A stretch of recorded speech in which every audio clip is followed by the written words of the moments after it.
It's time once again for everybody to come aboard that one and done train. On Tuesday, the most famous arena in the world, Madison Square Garden, played host to four of the biggest brands in college basketball. And we're happy you joined us to revel in the glory of a couple early season top 25 matchups. Welcome to One and Done. Bienvenidos a todos a One and Done, your fast break of college basketball información. My name is Jay Heinrich, and I am the conductor of the aforementioned One and Done train at Dr. William Cannon on X, joined tonight by the man known around these parts as El Capitan himself, the captain of the One and Done ship. He does the ship, I do the train.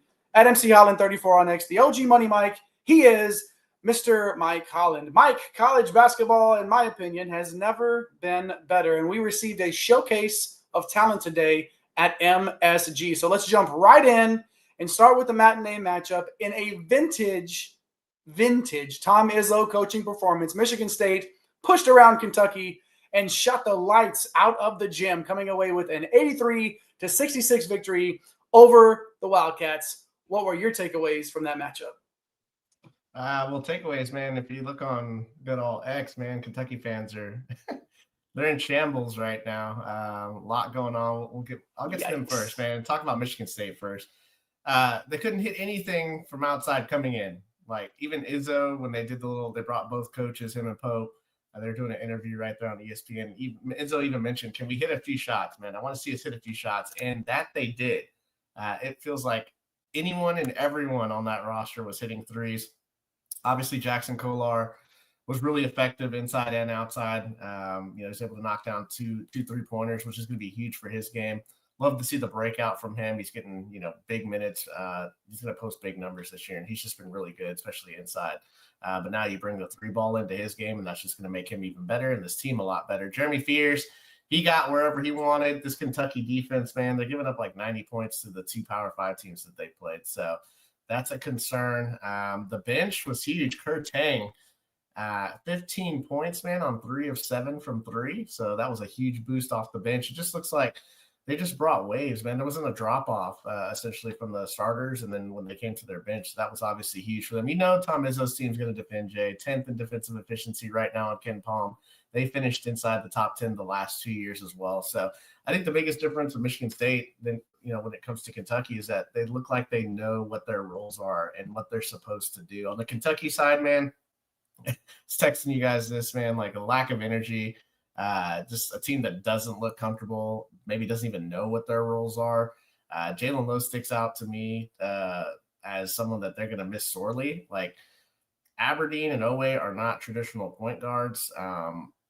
Say what you want about Lowe and his shooting last year, but I think there was major positive regression coming from his outside shooting and just his ability to set other people up. I just think this offense looks pretty discombobulated. Like Owe doesn't look comfortable.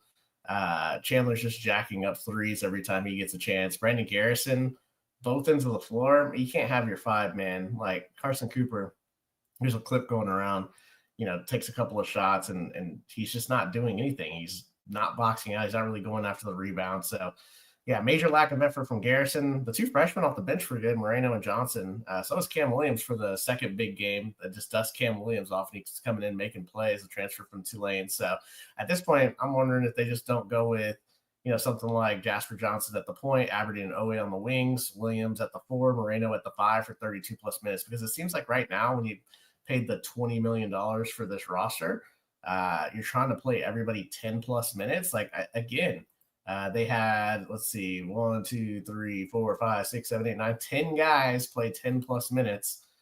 Like, I don't know. And then defensively, like we said, they need Jaden Quaintance. That's going to change everything for them once he comes back, because that guy is just a monster inside on both ends of the floor, and he's just getting better and better. So hopefully if he comes back anywhere near what he was, he's going to be a huge boost to them. So, well, I'm worried about them, what they showed. I think obviously their ceiling is still there, but I do worry about the locker room because there's a lot of things being said about just not a lot of cohesion here, man. So I'm worried about that because that doesn't matter who you put on the floor if they don't like each other. So a bunch of rumors going around, Jay. Any thoughts from you on this one?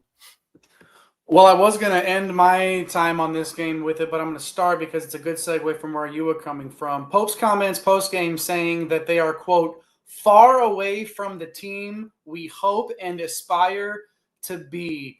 That does not sound like a coach that's confident in what he has in that locker room in terms of a team. He knows he has a lot of talent, but I mean, are they going to be able to come together and overcome physicality too? Like it's not just like the cohesiveness. They were bullied. Yeah, they got bullied today. Like they were straight up bullied tonight. Kentucky didn't get their first offensive rebound until the 6:30 mark in the first half. They ended up with 6 for the game. But Michigan State dominated the boards, pushed them around. You mentioned Izzo talking about just making anything coming in, right? They had 13 total threes in their first 3 games. They hit 11 tonight. They went 11 for 22. 32 dangerous. Made baskets, Mike. 32 made baskets, 25 assists. Play tough defense, bully somebody around, an absolute 100%. This is one that Tom Izzo will put a special blue star on and pull out when they're struggling later. Remember how we played this well against such a good team? Let's do this again, you know? Yeah. What a great showing for the Spartans in this one. And obviously, you know, Tom Izzo's guys they look ready to go, man. Yeah, Ian Clark jumping in, man. I don't think we've seen Ian in the comments before saying "Go Green." So I think Ian is supportive of January, February Izzo. Izzo, yes, say. Very good. Yeah, very good. Good to see Ian in the live chat. Why don't you join Ian if you haven't? And judging by what it looks like, you haven't. So jump in there with Ian right now. Hit that subscribe button and jump on into the live chat. Let us know how you're feeling. This is a safe place. Kentucky fans, Big Blue Nation, it's okay if you're watching later on because you turn off all electronics after the game and you're watching in the morning. Leave us a comment and let us know how you're feeling. We would love to hear from you live or later. Either one works great for us. Mike, real quick before we move on, do you think that physicality is going to play a role in how Kentucky's season goes, or are there just too many other variables right now with this team? Man, I don't know that they know what they want to be, which is weird to say about a Pope team. It felt, BYU, that was never a question. We talked about culture today. So we'll see, man. Like, they got to look more comfortable. There's got to be more synergy. I think he has to make some decisions. We were kind of comparing this to Chris Beard when he came to Austin. We're Longhorn supporters, obviously. And he won the portal. He brought in all these guys, but then it was like, you've got multiple guys that could play, but you want to play everybody, at the beginning of the year. And I don't know if they need to do that, man. Like, just play your 5 guys, or for your 6 guys that you can kind of count on. Because some effort and things that we've seen from some of the Kentucky players today, it's kind of like, man, why are some of these guys even getting minutes? And it's just hard to get into a rhythm when you play guys like everybody 10+ minutes. Like, it works for some teams, but you have to have synergy and cohesiveness for that to work, man. So I have Babu jumping in saying peanut butter pot. Yeah, we haven't seen him, man. So maybe this will bring him out of the woodworks here, Babu. Appreciate That's interesting. Shout out to Peanut Butter Posse. So much so that we were talking about him in one of the text threads earlier. Been a little bit quiet, but of course we would love to hear from you and the rest of Big Blue Nation as well. Good stuff there. That was the matinee. Hop in the live chat and let us know what you thought about the first game that ended earlier in the day, because now it's time for the nightcap. Kansas scored their first 12 points in the paint and didn't turn the ball over for the first 6+ minutes of the game, but foul trouble for the Jayhawks and a ton of good basketball played by a very unselfish, extremely talented Duke team. Those Blue Devils came out ahead in the end, running their record to a pristine 5-0 with a 78-66 victory, Mike. Yeah, this was kind of a weird one to watch, man. Like, I came away kind of impressed with Kansas, but it's, kind of one of those things where, Duke is just Duke. I mean, they just bring in 5-star talented freshmen that are just ready to go. Cam Boozer, man, just great as usual, 18, 10, and 5. Michigan State, we talked about how comfortable they look. That's what Duke looks like. It just looks like they're comfortable and they have more options offensively that they can go to and that they're connected defensively.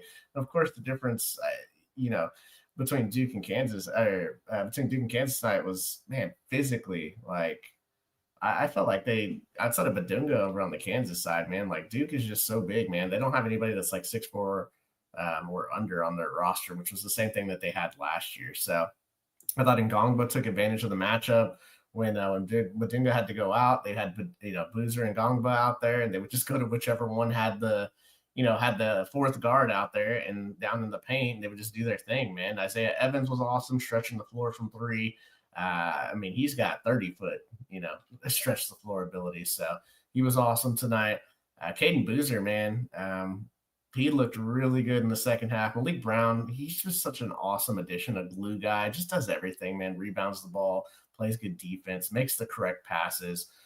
They out-rebounded Kansas 41-30, so they were just a much more physical team. And if it wasn't for, Badunga foul trouble, maybe Kansas puts up a little bit more of a fight. But, on this Kansas side, man, like, it's just different, right? The last year they went out and got the portal heroes like David Coy and AJ Storr to go with Dickinson.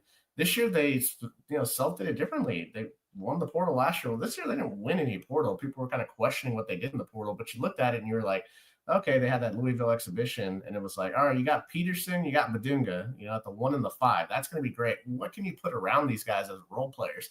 And that's what they did, man. And, well, if Peterson's not going to be on the floor, it's just going to be harder for them to generate offense when you don't have primary playmakers. And some of these guys aren't even secondary playmakers. So, I think unlike Kentucky, though, Jay, I texted you and I was like, man, these role players, they play hard every possession. So they kind of kept them in the game. Like Council, Tiller, Rosario, they battled hard. I mean, they're not primary guys. And Trey White's definitely not a primary option, but he battled his butt off today, 22, 9, and 4. The problem is they can't shoot. Like Bendugan and Bia, they're paint-bound bigs. They're not going to shoot threes. Rosario can't hit anything from three, even though I think he's got a little bit of upside there. Council doesn't want to shoot anything beyond 8 feet. He wants to get out and transition and be like a Swiss Army knife. I think Jaden Dawson is one guy that can help him, man. He started the second half. He has some playmaking ability. So we'll see what the whole Peterson situation is, man. But yeah, just kind of a tough spot for Kansas, man. Like Duke was, just better everywhere. Essentially, just too many guys. Yeah, Kansas really couldn't get it back any closer than 3 points. They got it to 4 a couple of times, got it back to 3, but Duke really was never threatened, honestly, once they got past a certain point there. Tiller's fouls are going to be a problem moving forward. Like, it feels like every game we cover of theirs, he's fouling out. And he only had 6 points tonight. He did play 30 minutes, but, like, these guys have to – I'm not saying Bryson Tiller has to score 18 points a game, but he can't be in foul trouble all the time. But Dunga obviously playing with 4 fouls late. He played a lot late in that game with 4 fouls. And what do you got to do? You got to have him on the floor. You can't sit him. At the end of the half, the first half, it was like Trey White goes out and the announcers go, well, who's going to score? And nobody scored until they put Trey White back into the game and he hit a 3 before halftime. Like, literally, they can't shoot the ball, Mike. It's going to be a problem. I mean, outside of Badunga being able to do his thing in the paint, like I said, first 12 points of the game for Kansas were in the paint. And then it sort of, went from there. Melvin Council Jr. cannot start 1 for 8. Sorry, that can't happen. Gets him into a hole early. Obviously finished 6 for 15. Played 38 minutes. I mean, they needed him. But energy, he just can't shoot. Well, and again, then he doesn't need to shoot the ball 15 times then, But who else? Yeah. Who else is going to shoot it? They got only 2 guys off the bench shot the ball. Dawson shot the ball 6 times. Marco Jackson shot it once. Nobody else shot the ball. Yeah. Like, who's going to shoot the ball?